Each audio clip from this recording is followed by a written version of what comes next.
Et bien bonjour à tous, j'espère que vous allez bien, c'est Fuku. Aujourd'hui nous sommes le 23 octobre 2023, première journée, première séance de la semaine. Donc on a un CAC 40 qui a fini en hauteur, puis 0,50%, on est à 6850 points. Ça reste, on va dire, très informel cette séance, j'ai envie de vous dire. On a eu quand même 5 semaines d'affilée, là on commence sur une journée haussière. C'est pas non plus voilà, la folie, on a gagné que plus 0,50% et en plus sur une journée entière on est très très proche de la baisse quand même, on va pas se mentir. L'Eurostox qui a plus 0,42, on est à 4041, le DAX plus 0,02 tout juste dans le vert, 14 800, le FTSE 100 moins 0,37, 7374, le Dow Jones on est à 32 936, j'ai pris une position très proche des 33 000. Voilà, ça m'intéressait d'essayer de jouer un peu le rebond. Le Nasdaq plus 0,27, 13 018, le Nikkei 225 moins 0,83, on est à 30 999. Le pétrole Brent qui redescend, donc on a pris un stop à moins de... On a pris un stop, vous verrez ça sur les marchés. On est à moins 2,17%. Le 11 d'or, c'est pareil, on a pris un stop. Plus 0,04, 1973 dollars. L'euro USD à 1,067. Bitcoin 31 653, grosse montée du Bitcoin, plus 5% et quelques. Palmarès USRD, idée logistique, plus 2,76, Eurofin scientifique, plus 2,52, Foncière lyonnaise, plus 2,20. Au niveau des plus fortes baisses, Sartorius TED, moins 2,91, Téléperformance, moins 4,06, Eutelstat.com, moins 4,34. Que s'est-il passé aujourd'hui? Et bah pas mal de choses, j'ai envie de vous dire. Alors déjà, on a eu voilà, les 10 ans US et FR qui ont un peu redescendu, on n'est plus à 5% et quelques, on n'est plus qu'à 4,95, donc ça c'est un tout petit peu descendu quand même pendant la... Alors ça a été surtout descendu pendant la séance avec les marchés européens et pendant forcément l'Open US. Bon, voilà, il y a un petit répit. On est toujours dans cette vigilance accrue au niveau de tout ce qui est Israël et la Palestine. Forcément, je vous redis pas le contexte. Vous verrez ça, enfin, vous avez vu ça dans les séances précédentes. Le repli du pétrole, donc ça a été plutôt une bonne nouvelle, j'ai envie de vous dire. On a eu aussi une chute de la bourse d'Argentine, notamment dans le siège des premiers résultats des élections au niveau des élections présidentielles en Argentine, forcément. Le Brent, du coup, sous les 92 dollars, on est à 90 et quelques. Voilà, ça a été, si vous voulez, un peu mouvementé. Alors déjà, on était en forte baisse ce matin. On a été vraiment très forte baisse. Et puis, notamment, le 11 d'or n'a pas énormément progressé et le Brent a complètement chuté. Ça, c'était dû notamment au niveau des taux obligataires qui ont été... on va pas se dire, ils sont vraiment toujours très très hauts. On reste très prudent là-dessus. Ça risque d'être assez compliqué. Au niveau de nos banquiers centraux, pas de signes forcément. On aura des signes de ce qui va se passer forcément mardi prochain. Donc on reste vraiment à l'affût de toutes les nouvelles qui pourraient être dans le bon sens, j'ai envie de vous dire, mais aussi dans le mauvais. Alors j'ai toujours aveuglément une confiance au niveau du CAC 40, peut-être mal. Au niveau du Dow Jones, du coup, j'ai repris une position. Le pétrole, on a fait un no deal, donc on a perdu exactement ce qu'on avait mis. Donc voilà, on a juste en roulant la position, forcément, on a perdu au change. Mais c'est tout. Ça a été pareil aussi pour le 11 d'or. Je n'ai pas cherché à aller chercher trop haut quand même. En fait, à tout moment, on est vraiment dans un contexte assez particulier. Donc, à tout moment, j'ai envie de vous dire, on peut avoir une bonne nouvelle, comme on peut en avoir une mauvaise. Et puis là, ça reste extrêmement compliqué de savoir où est-ce qu'on va, puisque là, la géopolitique, comme je vous l'ai dit, quand je vous l'ai dit les semaines précédentes, va jouer un rôle essentiel en fait. Et je pense que lorsque Israël va passer sur une attaque terrestre, il va forcément avoir des répercussions assez fortes au niveau des indices, surtout les indices en fait. Et voilà, on sera vraiment dans une guerre qui peut plus ou moins durer longtemps d'ailleurs. Voilà, je vous en dirai pas plus.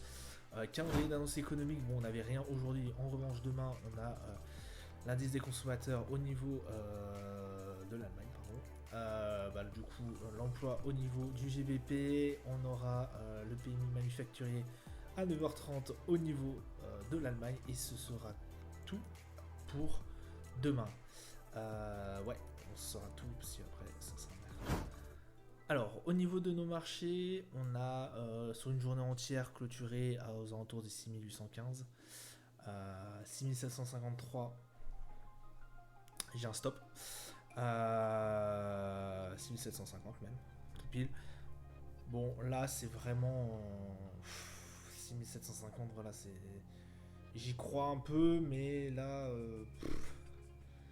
là, je pense qu'on va se reprendre un stop aussi. On est à 29 au niveau du RSI. Après, tout peut changer, tout peut basculer. Là, on a été tiré par le bas en plus par Wall Street.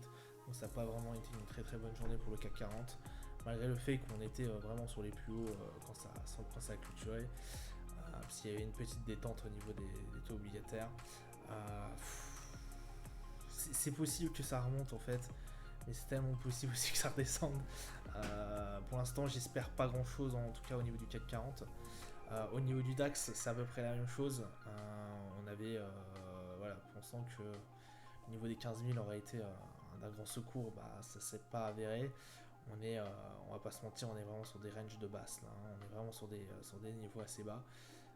Pourquoi je vous dis ça? Puisque, effectivement, là, on voit bien qu'une tendance. Une tendance baissière qui saute aux yeux, quoi. Qui saute aux yeux et qui commence à se dessiner, qui commence à se profiler. Les 15 000 n'ont pas réussi à les... une loi de dos, ouais. Une loi de dos en descente. On voit que ça commence tout doucement à basculer vraiment vers une tendance en profondeur baissière. Ouais, là, ça va être très, très, très compliqué à mon avis. On verra durant la semaine, mais en tout cas, ça risque d'être compliqué. Prochain support, on est aux alentours des 14 800. On a une belle descente, hein, comme je vous ai dit ce matin. Belle mèche. J'ai voulu continuer quand même le trade, mais là, vraiment, c'est très très compliqué. C'est très très compliqué d'essayer d'entrevoir en fait. Là, la tendance actuelle, enfin la tendance en tout cas journalière, et même sur du long terme, c'est très très compliqué en tout cas d'essayer de prévoir quoi que ce soit, puisque regardez, le niveau des 16 000 a été cassé, a été franchi, et là on est aux alentours des 15 000, et même les 15 000 qui avaient fait résistance un peu plus tôt, ça a complètement échoué. Là on est bien en dessous, on est à 14 775. Ça me rassure pas énormément, on va dire, ces nouvelles. Bon, écoutez, on ne perd pas espoir non plus. Le Brent, lui, qui est bien redescendu aussi. On a descendu même 90 $ et quelques. On est à 90,71. J'ai stoppé, j'ai fait un deal forcément. Pas de profit, pas de gain. Pas de perte non plus. 50 au niveau du RSI, donc ça reste quand même une neutralité assez... on va dire on est retourné un peu dans la neutralité. Le MACD, on voit sans tendance, puisque là on monte, on descend. Ça va aussi...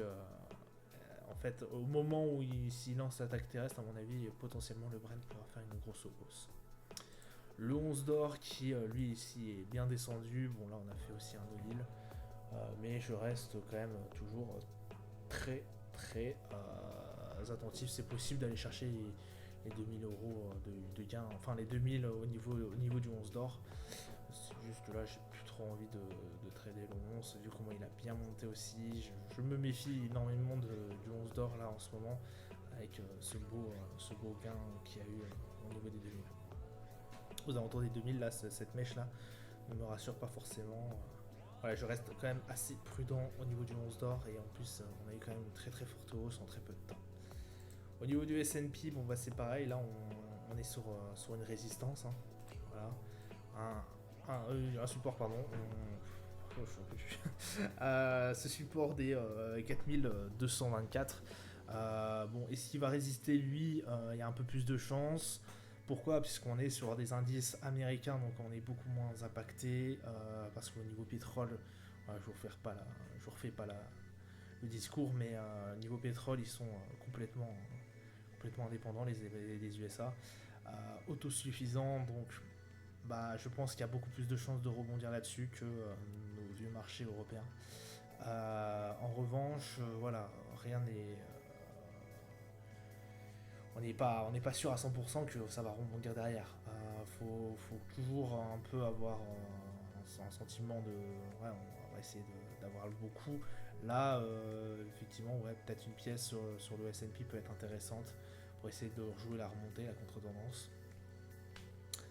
Mais ouais, ça pourrait être intéressant pour au niveau du S&P. Le Nasdaq, bah, c'est à peu près pareil. C'est à peu près pareil, on va pas se mentir. On est sur des niveaux, si vous voulez, qui restent très très intéressants. Pareil, j'irai chercher les 15 200. Et le Dow Jones, bah là, on va pas se mentir. Moi, j'ai pris position. Alors sur le Dow Jones, je l'ai pris un peu trop tard.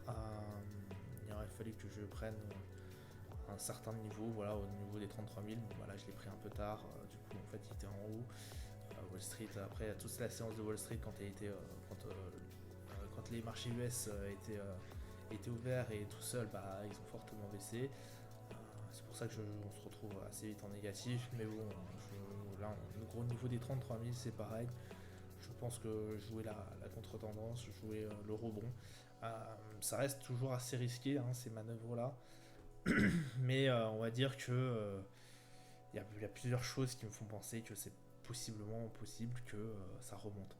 Après, voilà, on n'est jamais à l'abri de quoi que ce soit, on a toujours des stops, on peut toujours arrêter directement, manuellement, même si ça fait pas plaisir, hein, voilà, le Brent, j'aurais pu laisser continuer à courir la position.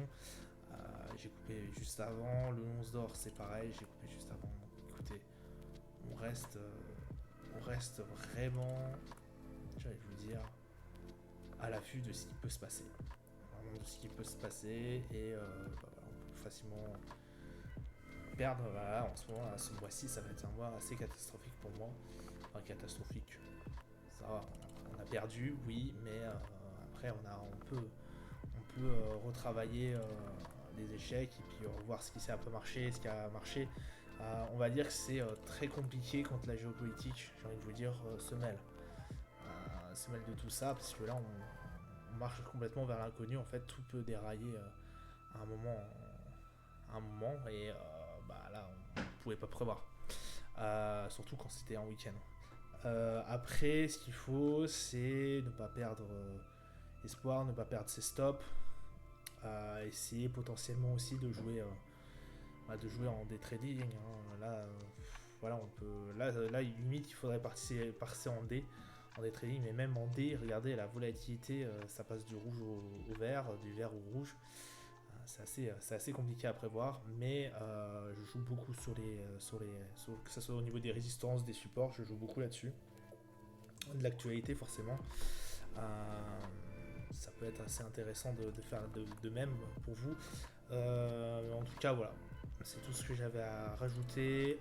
Demain, les annonces économiques, je ne pense pas qu'elles auront grand intérêt, puisque elles sont la plupart du matin, elles sont toutes le matin.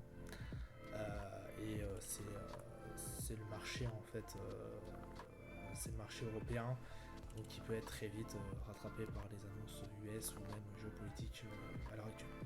Voilà, ça sera tout pour moi pour aujourd'hui. En tout cas, je vous souhaite une excellente journée, une bonne soirée à vous. Je vous dis à plus tard. Ciao, ciao.